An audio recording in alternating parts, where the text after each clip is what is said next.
Live na po. Ayan. Ano ba? Ha? Nakakapanibago. Nakakapanibago ho rito sa... Ayun. Nakakapanibago ho mga kababayan. Dito ho sa studio. Ayan. Ano ba tinitimpla dito, engineer? Ano ba ito? Ayan. Ganun talaga ang buhay. Ngayon po ano ngayon? October. October October 21. October 21 na. October 21 na. Oo. Naninibago ako, paring Omar, dito sa ating studio. Mga kababayan ko, matagal-tagal ho tayong hindi nagkarinigan, hindi tayo nagkakitaan dito ho sa studio. At marami ho tayong mga media activities sa labas po ng himpilan. Kaya si paring Omar naman ho sa palatuntunang Mabuhay Mindoro na hindi ho ito lumiliban. Na-miss din partner. Na-miss din Hinahanap ko yung yung monitor natin sa live, hindi ko makita. na-miss din partner yung yung pag-air mo dito sa sa MIB4. Araw ngayon ng Sabado, paring Omar, sa palatuntunang saktong-sakto lang. Nag-create po kami mga kababayan ni paring Omar at saka ng ating engineer, si Engineer Babes, ng isang palatuntunan na magbibigay ng isa pang makabuluhang balita. Hinahanap ko dito yung engineer. Wala tayo dito sa aking monitor. Tingnan natin muna. Ng isang palatuntunan, partner. Kaya sabi namin ni paring Omar, magtayo tayo o mag-create tayo ng isang palatuntunan tuwing araw po yan ng Sabado, pare. Tuwing araw ng Sabado. Sa mga nanood sa atin. Tuwing araw ng Sabado, alas 9 hanggang alas 10 ng umaga at araw ng Linggo. Okay. Oo. So, ang laman pare ko ay ng palatuntunan natin, itong saktong-sakto lang, siyempre hindi mawawala yung mga balita, yung news. And then, mga komentaryo at pag-aanalisa at pagbibigay ng impormasyon sa ating mga kababayan. At isa pa dyan, partner, sisikapin natin na makapag-picture tayo ng mga social events o kaya yung mga makabuluhang pangyayari, lalo na yung mga pangkabuhayan ng ating mga kababayan. Napapanahon partner itong saktong-sakto lang natin na program natin dahil maraming org na willing i-market yung kanilang mga finished product. May maraming organisasyon dito sa Mindoro na gusto nilang i-market talaga yung kanilang mga product.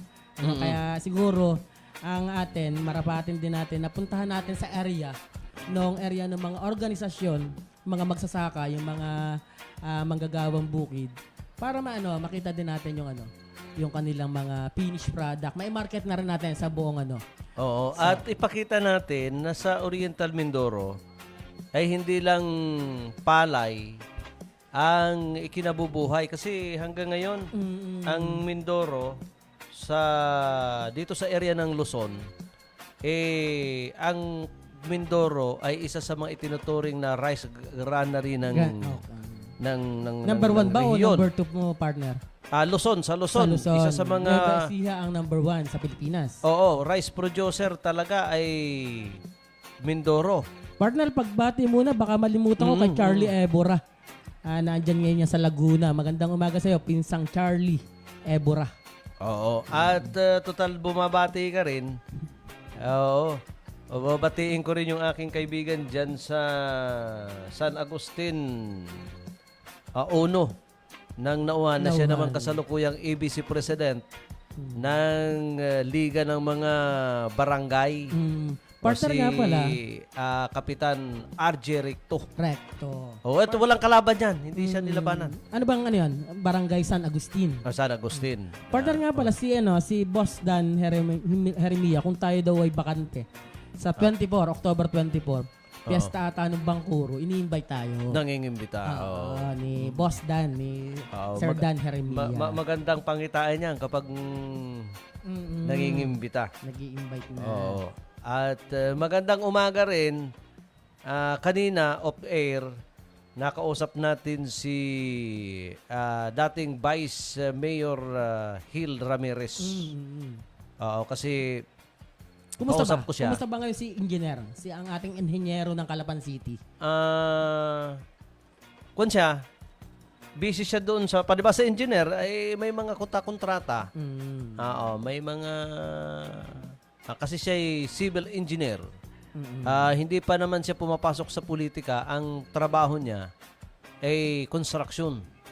Dating mangingisda, magsasaka, Oo. naging engineer, ganun. Kaya ko siya kinausap kanina. Sabi ko sa kanya, Vice, baka pwede kaming mag-shoot ng isang episode ng palatuntunan ito. Diyan sa lugar niya. Alam mo yung lugar niya, partner? Diyan sa barangay Baruyan ba yan? Balinggayan. Baruyan. Baruyan. Baruyan. Sa barangay Baruyan, meron siyang more or less, kung hindi rin kakamali, mga 1,000 o basta't mga ganun ang area, mga 1,000 square meter. Square meter o hanggang na- 2,000 square meter. Nalupain. Na ang laman ay pagsusugpo. Palaisdaan. Iba pa yung hipon sa sugpo. Yan ay tabi mismo ng ano ba yun? Ng Kaluwangan Lake. Kaluwangan Lake. Kaluwangan Lake. Maganda rin yung lugar. At sabi ko nga, nung napuntahan ko, siguro naman nararating mo na yun. Magandang tourism destination. Parang kung matatandaan natin, ang panahon pa ni Pinoy, yung Pangulo ng Bansa, ni Benigno Aquino, ang sinusulong na niya yung tinatawag na agricultural tourism. Kung tawagin ay agritourism. At hindi yan binago ni Pangulong Duterte. Yung agritourism, agriculture na may kasakasamang turismo. Kasi noong araw, yung mga nagdaang administrasyon, nakapokus lang talaga sila sa turismo. Pag sinabi, hindi nila isinasama sa promotion ng turismo yung agrikultura. Oo. So, may mga positive impact naman, pero palibasa ang Pilipinas dahil tayo ay nakapaligid sa industriya ng agrikultura. Mahirap ihiwalay yung pag-promote ng turismo at pag-promote ng agriculture. Alam mo, partner, tama ka eh. Mas tama yan yung agritourism eh. Particular sa Mindoro ha. Kasi yung may isang karanasan tayo dyan, yung Malugay Farmers Cooperative. Dyan sa part ng Socorro. Ang kanila, parang hagdan-hagdang gulay. Yun ang magiging mistulang agritourism. Na ang nag-create pa at nag-conceptualize ng ilang mga forma ng agritourism na yan, yung Malugay Farmers Cooperative. Itong yung dating former mayor, Atty. Mark Marcos. Oo. Siya yung isa sa mga na ba't hindi natin gawin itong area nyo bilang agritourism. At saka yung agritourism, hindi lang yan sa Oriental Mindoro. Sa buong bansa ngayon, palibasa ang isinusulong ni Pangulong Bongbong Marcos, matatandaan nyo nung last sonan lang niya, yung palakasin ang food production bansa. Na hanggang ngayon, may problema pa rin tayo sa usapin ng agrikultura. Ngayon, pag pinagsama mo nga yung agrikultura, kasi makikita mo, partner, sa gitna ng bukid, mayroong mga resort. Ay, nung araw, wala ito. Oh. Eh, kasi- Nung araw, wala kang makikitang resort. Kunyari, swimming pool, ano pa. Basta may kaugnayan sa turismo. Eh kasi pare, Sa gitna ng bukid, alam mo kung ano problema? walang Yung tinatawag na accessible road. mm, Oo. At kakulangan ng supply ng kuryente. Mga way back, kaya hindi ko alam kung buhay ka na nun. Siguro mga 90s, 80s, 90s. Hoy partner shout out daw kay Idol Cecil Portesa. Na ang barangay Camilmil. Nanonood siya sa atin ngayon. Magandang umaga sa iyo, madam. Good morning po, good morning sa barangay Camilmil, sa Saludsod ng Kalapan. At saka Partner, balik tayo Kasi noon, nung time na yung turismo kasi dati, tama yung sinasabi mo agritourism, kailangan nating i-promote din. Kasi noon, pag sinabing turismo, magandang dalampasigan, white sand. Kung hindi man sa dagat ay may magandang falls, may mga magandang, ganun lang Pero ngayon, sabi mo nga, sa gitna ng kabukiran ay merong isang turismo na makikita. Ang problema ay yung ganda ng yung farm to market road, hindi ba 'yan yung mga yan? At saka nung pandemic, may positive impact din yun sa ating mga kababayan dahil even sa social media ay nag-boom o naging interesado at naging masigla ang social media panahon ng pandemic time. Oo, dahil abala ang mamamayan. Walang trabaho, nasa bahay ka lang. Yung iba nasa kanilang mga bukid, sa kanilang mga farm. Almost 1 year, 2 years. So, naisip nila, i-develop, ginawa nila pagkaabalahan yung kanilang mga farm, mga backyard. Magtanim, tapos naglagay sila ng anuman po pwedeng i-develop. So kaya ngayon makikita mo na naging potensyal sa agritourism yung mga lugar na pinagkaabalahan ng ating mga kababayan during the pandemic time. Oo. At nung araw kasi pare, marami ng even sa Oriental Mindoro, marami ng mga lugar na nadidevelop yung agritourism na hindi napapansin ng ilan nating mga kababayan at hindi binibigyan ng pansin ng lokal na pamahalaan. Oo. So ngayon, sa pagsusumikap ng ating mga kababayan, unti-unti hong lumalago ang ganitong industriya ng agrikultura na may kasamang Partner, turismo. yung Occidental, ay nabanggit ko lang dahil nanonood sa atin ngayon si Deo Laki, si Sir Deo ng Abra ata ito. Tsaka itong yung taga Dole, si Rameses Torres. Magandang umaga, sir. Magandang umaga po sa inyo. Partner, yung Occidental, agritourism. Mas dun ang boom nila. Na yung dati, sinasabi nga ni Governor Ed Gadiano. Agritourism din yung kanila. Ako lang ako kasi yung promotion nung ilang turismo yung ibang mga probinsya okay Pero sa atin bibihira, partner Mas ang kilala lang sa atin sa Mindoro, Oriental particular, yung Puerto Galera. Oo. Pag sinabi mo sa isang nasa ibang bansa ka, alam mo nila pero wala sila doon sa kumusta yung mga magagandang tanawin dyan sa Bulalakaw, sa Pola, sa Socorro. Ang Puerto Galera dahil kilala dito sa buong Asia. Halos buong mundo na nga ang Puerto Galera. At mas kilala pa yan sa mga malalaking resort. Pag sinabing Puerto Galera, yung mga malalaking bansa is kilala. Sila naman sa, kung hindi ako nagkamali, way back 90s lang ang Puerto Galera na talaga namang nag-boom ang kanilang tourism industry. Pero ngayon, ikino-convert ni Mayor magkaiba kasi yung traditional tourism production o tourism resources doon sa agritourism. Kasi ang Puerto Galera, although hindi naman katulad sa mga kasi upland yan mataas na lugar. Hindi yan katulad dito sa bababang lugar, katulad kunyari ng Bako, Calapan, Victoria, Nauhan, na mas malaki ang land area sa mga agrikultura. Sa agrikultura. Ang Puerto Galera, more on mga beautiful coastal area. Tourism site. Particular is karagatan.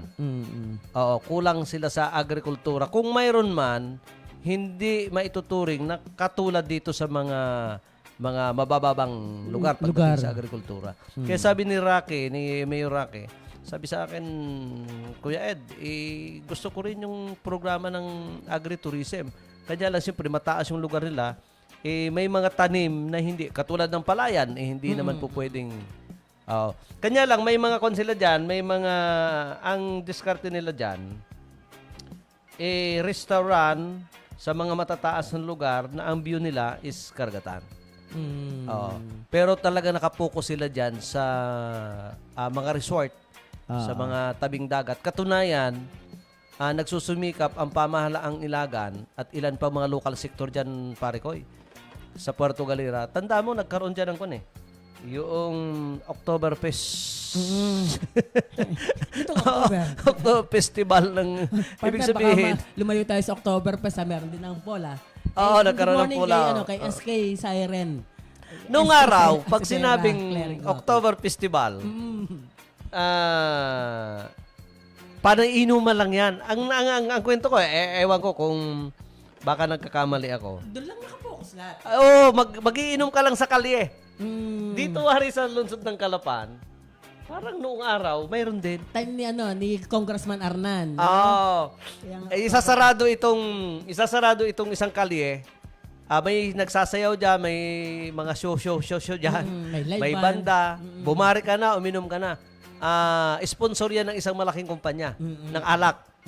So ngayon, iba na. Ang October Festival, katulad dyan sa Puerto Galera, hindi more on kasayahan, ano yung mga activities.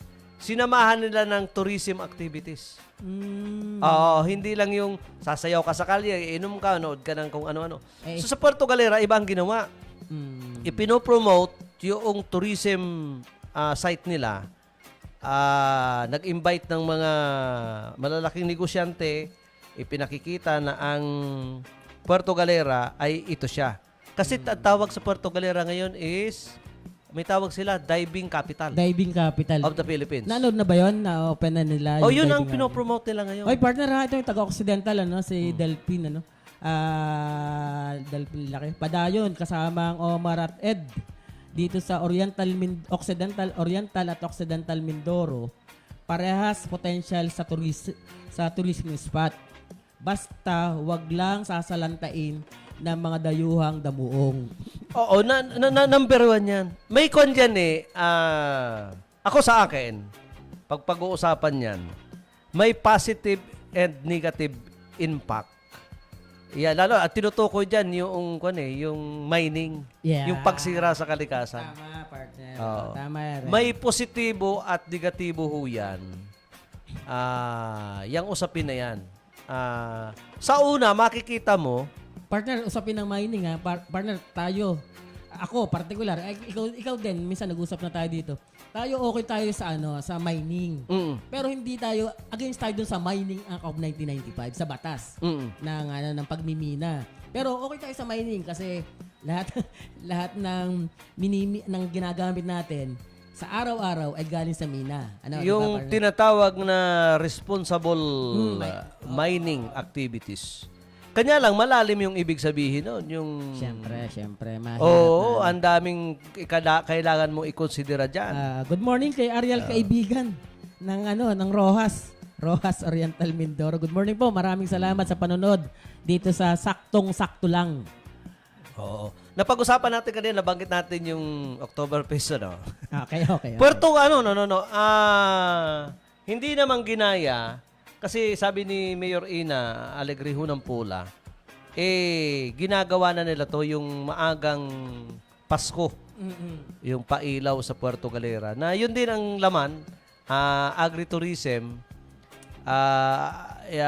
ginawa nila to. Sila yung kauna-unahan sa Oriental Mindoro na nagpailaw, simbolo ng Christmas. May Christmas village daw eh. Oo. Dun sa Ang Pola, maliit na bayan, pero talagang mayaman siya sa dalawang kategory. Karagatan at saka agrikultura. Although maliit lang yung land area ng Pola, pero yung potential, di hamak na, nagkukuhan sila ako sa akin lang ha, wala ho ito sa data ng tourism department. Yung sa akin lang na, ika nga sabi pakilasa, nagda number 1 pa rin sa turismo ang Puerto Galera. Sa Oriental Mindoro, sa mga destination.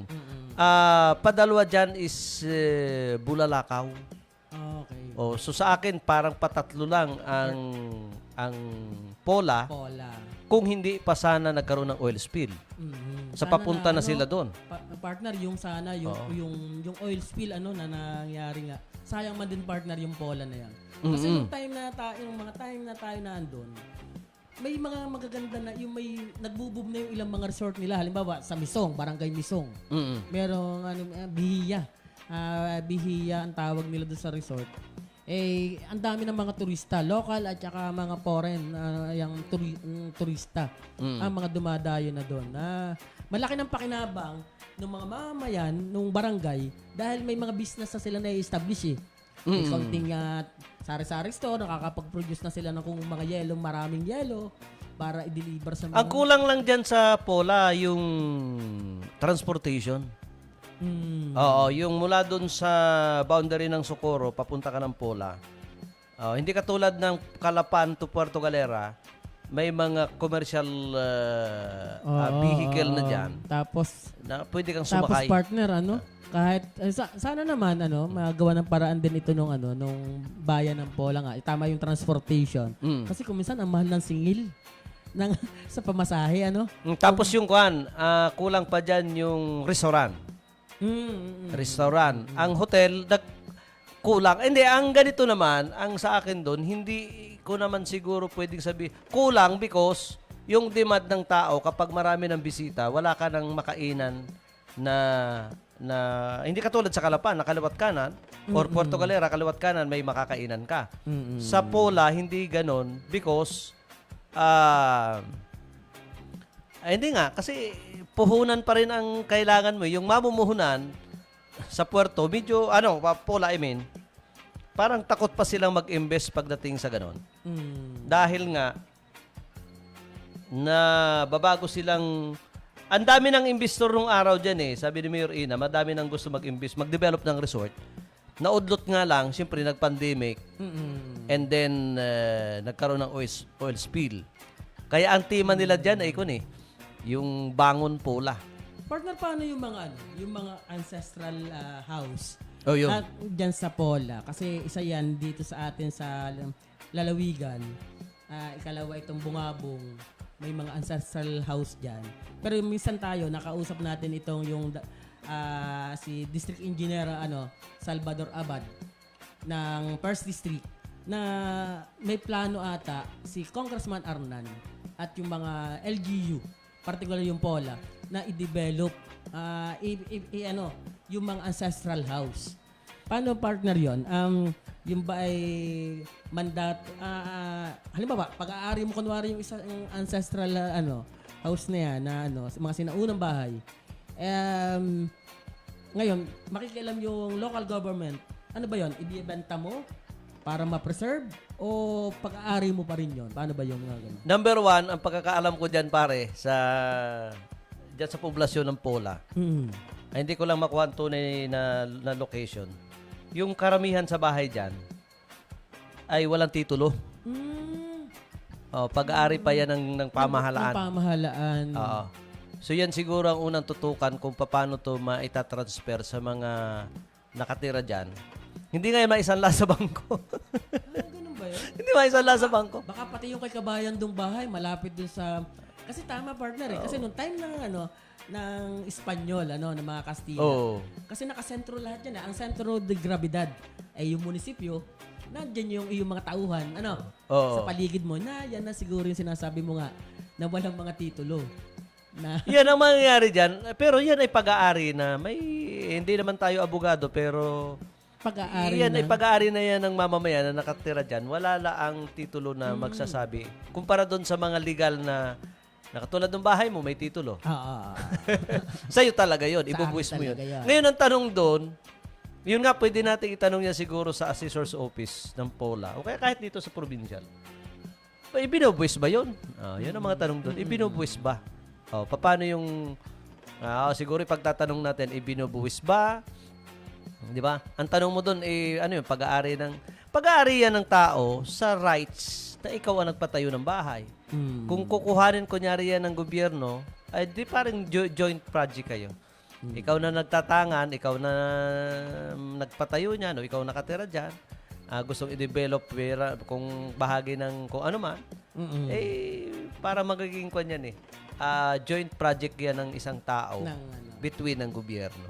Minsan kasi hindi ko rin naitanong kasi itong si District Engineer Salvador Abad, parang parang ang nagiging ang focus lang yung farm to market road, yung mga pagawaing kalsada along the highway, and ilang mga buildings.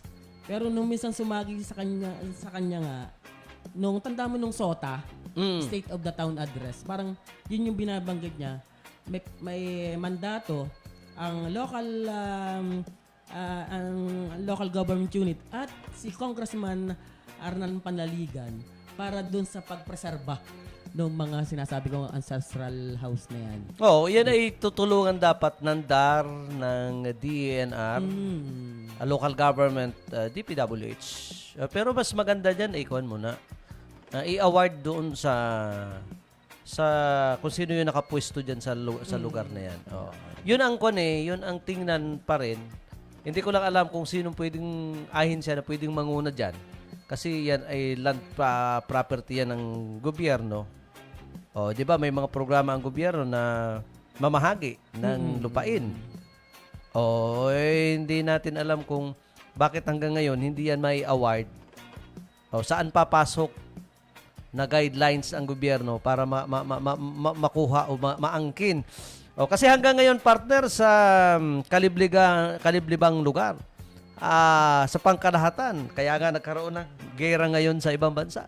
Ang pinag-aawayan ay land property. Lupa. Maging itong China at ang Pilipinas, suma total ang usapan dyan is area. Lupa. Yung area property. Kahit partner yung di ba? Yung Ukraine at saka Russia, lupa pa rin yan. Kasi yung lupang inaangkin ng sino man ay mayroon niyang kayamanan na magdadagdag ng kanilang asset. Yung katulad, kunyari, makukuha ng China itong sinasabing pag-aari ng ating bansa. Yung ating West Philippines na yan.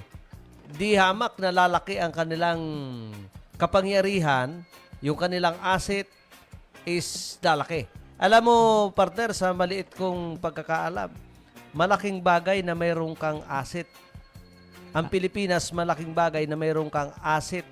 Anong asset ng Pilipinas? Bakit kailangan kang pautangin ng billion piso sa ibang bansa? Di ba? Wala yung pagkakaiba, partner. Sa katulad ko, na kunyari is mangungutang sa bangko ng milyon, ano ang aking asset para makabayad? Yun lang, simpleng paliwanag lang yan O bakit po kayo ay mangungutang sa lending o kahit sa Bombay, kahit sa ang maliliit na loan Partner, parang may collateral ka. collateral, ayan. Para mas, kaya natin to sinasabi, partner, para higit na maintindihan, maunawaan ng ating mga kababayan. Anong kaugnayan doon sa sinasabi ng palatuntunan ito? Yung asset ng gobyerno ng Republika ng Pilipinas, bakit nakakautang sa ibang bansa? Kasi ang laki na ng utang natin, trillion, billion. Partner, meron tayo sa World Bank Ah. na mga utang. Ngayon, sa aking maliit na kaalaman na ibinabahagi natin sa ating mga babayan, pauutangin ka ng ibang bansa because ang asset ng Pilipinas, malaki. Malaki. Lumalaki. Mm-mm. O bakit lumalaki ang asset ng Pilipinas? Number one dyan, maraming investor. Investor mula sa iba't ibang bansa. Kaya nga ang Pangulo ng Republika ng Pilipinas, Partner, hindi ba doon sa asset kasama yung mga raw materials natin? yes. At particular itong mina. Yan. Oo, yung mga tinatawag na natitinag at hindi natitinag na pagkabuhayan. Ano yung hindi natitinag? Mayaman Yung Philippines, natural resources. Anong resources ang mayroon ang Pilipinas? Number one dyan is mining. Ayan. Papasok tayo doon sa mining industry. Kapag ang pagmimina sa bansang Pilipinas, kaya nauuso yung mga exploration eh. O, dito sa Oriental Mindoro, o matatandaan nyo, mayroong nag-explore dito naman sa somewhere in Gloria. Nauhan. Oh. Nag-explore sila dyan ng power source. Yung geothermal Montilago. O, di ba? Tiningnan nila dyan kung mayroong makukuhang, sabihin salita, source of power. Ito ba yung parang... Minina nila yan, minina. Yung geothermal ba yan? Geothermal. Okay.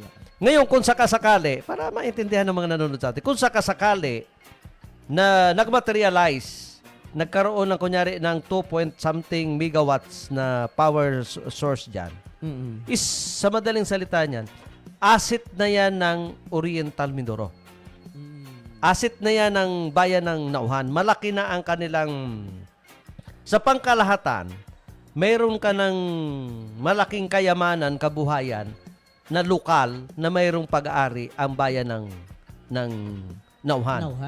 So, lalaki ang yung tax collection dyan, yung kabahagi mo. Kasi yung mga national taxes na yan, didiretso yan sa nasyonal. Paka-remit yan sa nasyonal, kung ilang porsyento ang lokal, bababayan sa probinsya, yung kabahagi pupunta uli sa bayan, ipoproseso yan para maklaim mo. Ngayon parang baliktad na eh. Ang gustong mangyari ni isa yan doon sa mga isinusulong ni Robin Padilla eh. Na dapat ang tax babalik ta rin. Kunyari tax ng Mindoro, ang tax kasi ng Mindoro sa pangkabuuan, yung pang national taxes katulad ng lupa, diretso yan sa nasyonal. Tapos, aayusin ang mga dokumento yan, ibababa uli sa lokal. 80-20. Oo, ngayon, parang may mga nagpo-propose na balik ta rin. Ipapasok sa lokal, ang lokal na ang magbibigay sa nasyonal. Sa nasyonal. Para mas mabilis daw yung mas mabilis yung development ng... Kasi, ang ginagamit ngayon na, kunyari, 2023 budget ngayon, ang ginagamit pa natin itong 2023 budget is 2022. Inaprubahan ng 2022. So kaya late yung implementation. Katulad ngayon ba, Paparigoy? 2024 next year. Diba? So mayroon naipasa ng Kongreso ang 2024 budget. Pero magagamit pa nila yan is 2025. Yung collection. Yung 2023 ito pa yung gagamitin. Yung gagamitin. Kasi nga, yung collection, hindi naman lahat. May mga percentage na late nilang nagagamit. Kaya, pag yun ang pagbabatayan natin, doon nakakaroon ng isang problema kung bakit late ang implementation ng ilang project sa bansa. Kaya pala, yung collection. Mas madaling nagamit yung confidential fund. Almost 11 days lang. Hindi, kung ikaw naman, kunyari, ikaw naman ay isang hindi, may tawag ako dyan eh. Hindi naman sanggano. May yung papalit-palit ng mukha. Na, anong hayop ba yun? Na pag nasinagan, iba ang mukha. Balat kayo. Oo. Pag nandito ka, ibang kulay mo, may kunyan eh, may hayop yan na, hindi hayop, meaning, hindi yung hayop na mura ha. Yung isang bagay na nandyan sa kagubatan, may kunyan, hindi naman nakalimutan ko, sorry ha. Kung ikaw naman na isang politiko na papalit-palit ka ng mukha. Hunyango, partner. Hunyango. Hunyango. Oo, na nagpapalit ka ng anyo, di ba? Magpapalit ka ng anyo, pagdating sa eleksyon, ikaw ay napakagandang babae. Napakagwapong lalaki. Pag ikay nanalo na, magpapalit ka ngayon ng anyo at lalabas na ikaw ay likas na mandarambong, likas na magnanakaw. Alam mo minsan, pare ko, ang magnanakaw ay nagpapanggap. Kung may magnanakaw na, literal na magnanakaw, may magnanakaw, nadadaanin ka sa legal na proseso, pero magnanakaw ka. Ngayon, kung talagang gusto mo na medyo legal na proseso sa gobyerno. Oy, partner, bago magkahabaan ang nakawan ha. Good morning po kay Madam Jerlyn Sibayan Yohan. Nagununod siya ngayon sa atin. Magandang umaga po, Madam Jerlyn. Okay, sa gobyerno, magnakaw ka, gamitin mo yung legal na pamamaraan. Ano ho yung legal na pamamaraan? Na ito, hindi lang namin hindi marinig. Ay, di, mag-propose ka ng isang confidential fund. Kasi ang confidential fund, pare ko, partner, walang audit yan. Legal na pamamaraan ng pagnanakaw. Legal na illegal. Ang kuno-question, ito sa akin lang po ito, sa akin lang ho ito. Marami na hong nakisawsaw dyan. Marami na nagsabi dyan, pare ko, at nagpaliwanag, ano yung mga legal na sistema, bawal i-audit, maging ang COA, may mga limitasyon lang sila kung paano i-audit itong confidential fund. At tinutukoy natin dito, hindi lang ho dito ho sa ma-controversial na dyan kay Vice President Sara Duterte. Kasi may mga ilang ahensya ng gobyerno, lalo na sa Armed Forces of the Philippines, PNP, Custom. May batas na bawal tong i-audit. Kasi nga confidential eh. Partner yung sinasabi, wala ding resibo. Partner yan, walang resibo. Ay, walang resibo. At baka ako naman, ako yung ahensya na gumagastos ng 100 million confidential, ba't ako hingi na resibo? Ngayon, ang tinatanong taong bayan dito, hindi lang dito kay Vice President Sara Duterte. Kasi confidential fund. Hindi mo pwedeng i-detalye kung saan mo to gagamitin. Kasi confidential nga eh. Kanya lang, naubos mo. O, diba? Naubos mo yung pera. Hindi naubos mo. Hindi ba po pwede na ipaalam mo sa taong bayan, ano yung mga, kumbaga, ano yung finished products? Kung saan mo ginamit. Saan mo tama. Yung sasabihin mo kung saan mo gagamitin, particulars. Kunyari ay magbabayad ka ng ganito para subaybayan si ganito. Kasi intelligence man, for security yan ng bansa eh. Hindi po pwedeng sabihin. Siyempre, natural. Pero yung nagamit mo na tapos na, pwede mo na sigurong sabihin na itong sa 115, sa 125 million, ang 3 million dito ay ginamit namin for fuel. Di ba? O, yun lang. Ginamit namin for ganito. Hindi mo naman tutukuyin sino ang di ba? Parang sa tingin ko, nararapat na ipaalam sa mamamayan kasi pera to ng mamamayan. Siyempre. Tapos, tanungin mo ngayon, mag-iisip ka. Yun yung sinasabi natin. Pera ng taong bayan yan. O, kunyari, mag-isip ka ngayon. Isang halimbawa, Oriental Mindoro, may confidential fund ang Philippine Army. Okay. Siyempre, meron yan. Hindi mo sasabihin kung saan gagamitin. Tingnan natin ngayon, ano ang term of securities ng Oriental Mindoro. Ito'y halimbawa lang ho ito, mga kababayan ko. O kunyari sa PNP, yung confidential fund nila sa illegal gambling o illegal drugs. So, nabawasan ba yung mga durugista sa Oriental Mindoro? Nabawasan ba ang illegal activities sa Oriental Mindoro? Ngayon, kung the same, last year, ganun pa rin, at hanggang ngayon, hindi maideklara ng provincial PNP director ang Oriental Mindoro doon sa sinasabing drug-free Mm-mm. ng lalawigan.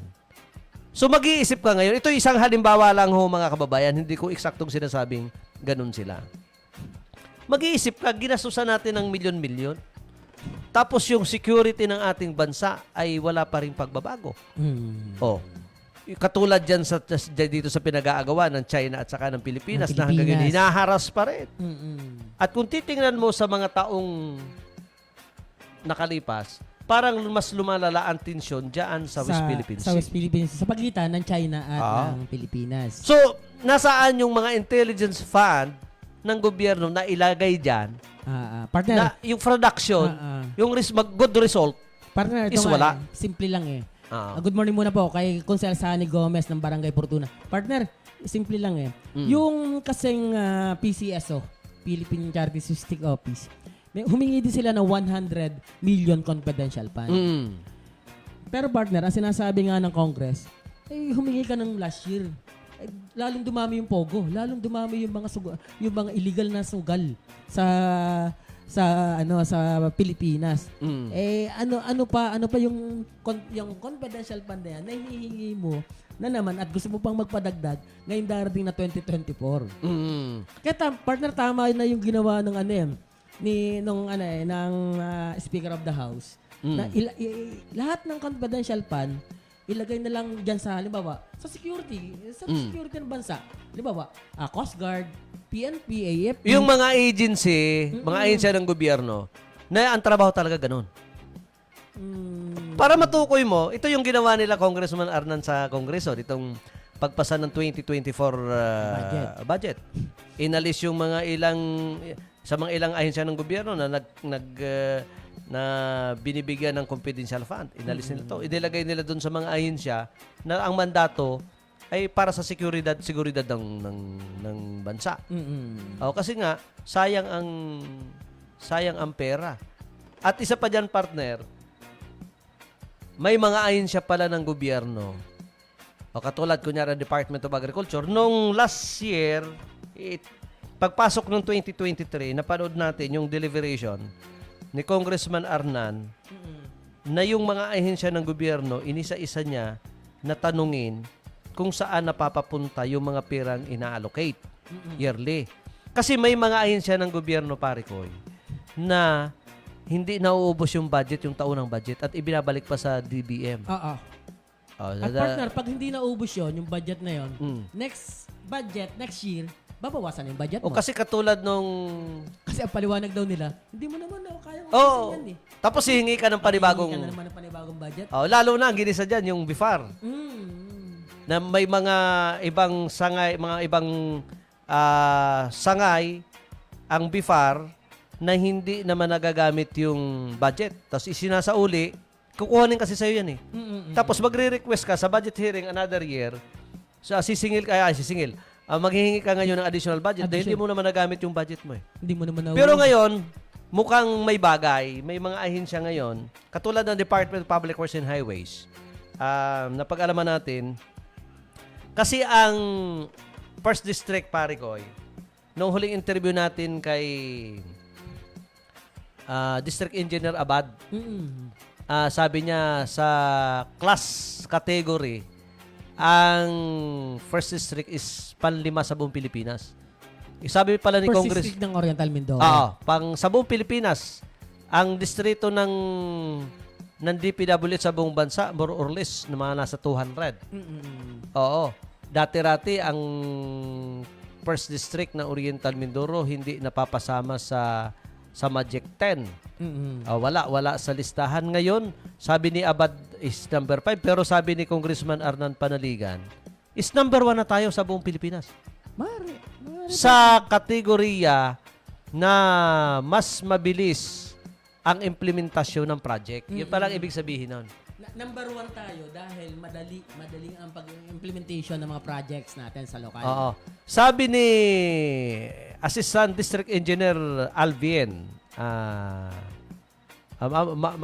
Mahia, tama ba?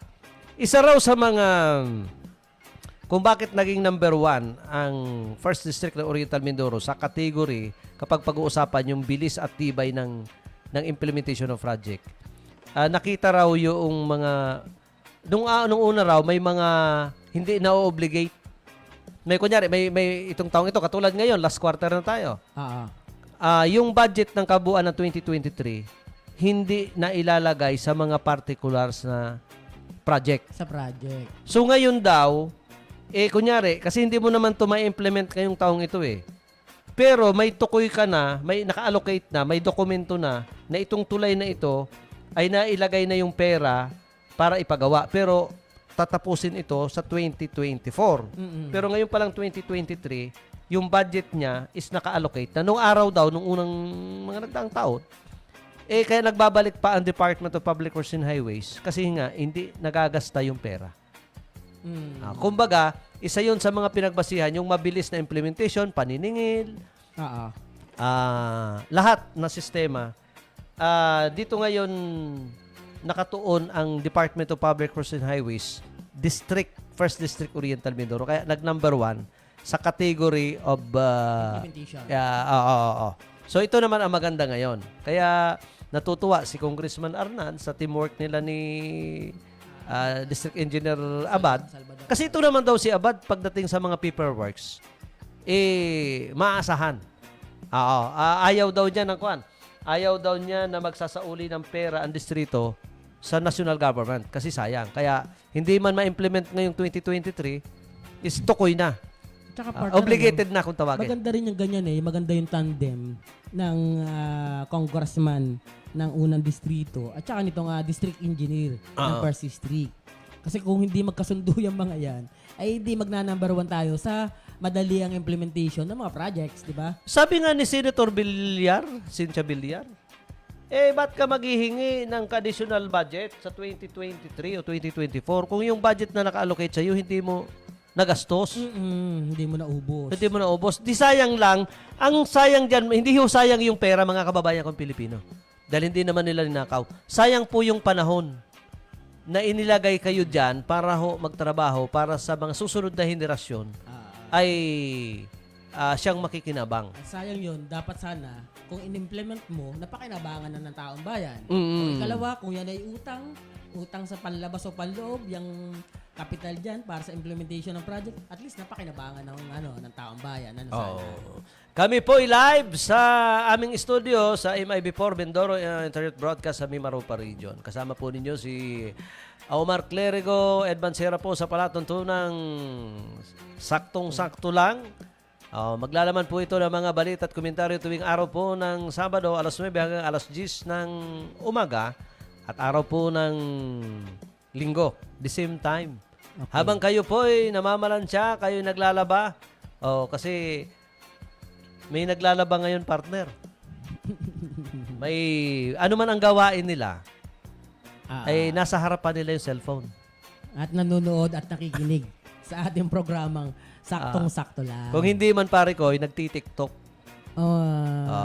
Habang nagbibiak ng niyog, nagkakayod, naglalaba, nasa harapan nila pare ko ang baka naman ito si paring Lino cellphone. na nanonood na ngayon sa atin. Ito baka naglalato-lato na naman ito Bawal na yon, partner. May masama daw palang epekto sa kalusugan. Yung mga laruan na yon, yung lato-lato na yan. Hindi. Ang masama pa dyan, isa sa masama dyan at medyo may pagkakulong at bawal, yung AI apps na bago ngayon sa social media. Intelligence yung mababago ang mukha mo. Hindi kasi ako familiar Photolab, pare. Photolab. Yung nababago ang mukha. Photolab. Bawal sa kinatawan ng Armed Forces of the Philippines at maging sa isang agency pa, pinagbawal na gamitin. Yung intelligence. Kasi nga, mababago yung mukha mo, mababago yung itsura mo. At saka isa pa dyan, yung mahigpit ngayon, hindi naman ipinatutupad kasi nga, may ahinsya lang, isang samahan, yung samahan ng mga social media sa Pilipinas, kung hindi ako nagkakamali, stricto sila doon sa paggamit ng mga kani-kanilang page na may yung tinaguri ang may kabastusan. Yung mga sensitibong nilalaman. Partner, pero ano sensitibo na rin ngayon yung Facebook talaga. Kasi Oo. oras na magkamali ka, nagmura ka, may mga masasama kang bastos na sinasabi sa Facebook, talagang tatanggalin ka, partner. Ganon sila ngayon ka, tama din naman, essentially, yung yung ginagawa nila. Kasi, malaki-laki din, may mga content kasi, katulad nung kay Vice Ganda, doon sa nasuspindi sila. Kasi, may kuwang kasi dyan, ang paliwanag dyan ng ilang sangay ng gobyerno. Kunyari ako,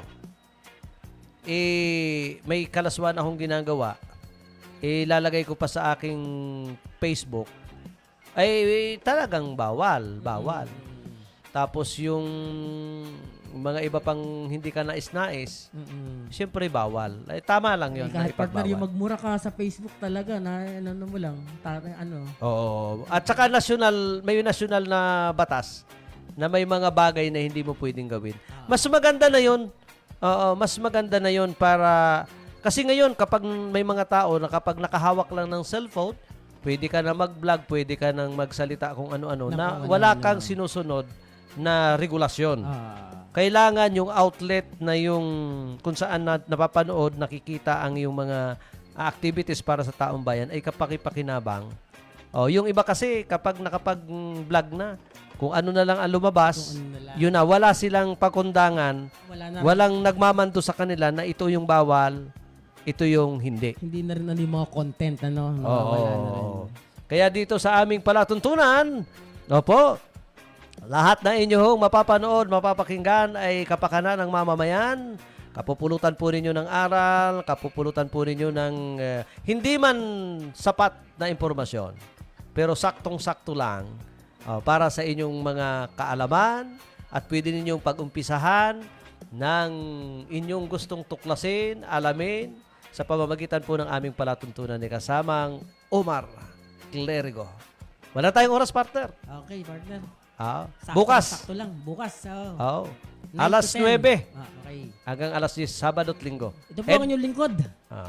Omar Clerigo po, saktong-sakto lang. Edmond Serra po, magandang umaga po sa inyong lahat. Ang tabayanan sa ilang saglit. Si kasamang Lino Amarilla sa palatuntunang mga balita at impormasyon. Live siya ho rito sa ating studio. Magandang umaga po sa inyong lahat. Kami po ay naglilingkod sa Diyos, sa bayan at sa tao. Magandang umaga po sa inyong lahat.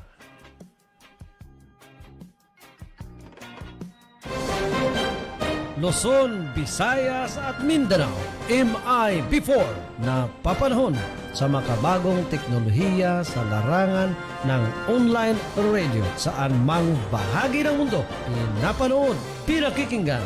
Mindoro Internet Broadcast. Mindoro Internet Broadcast.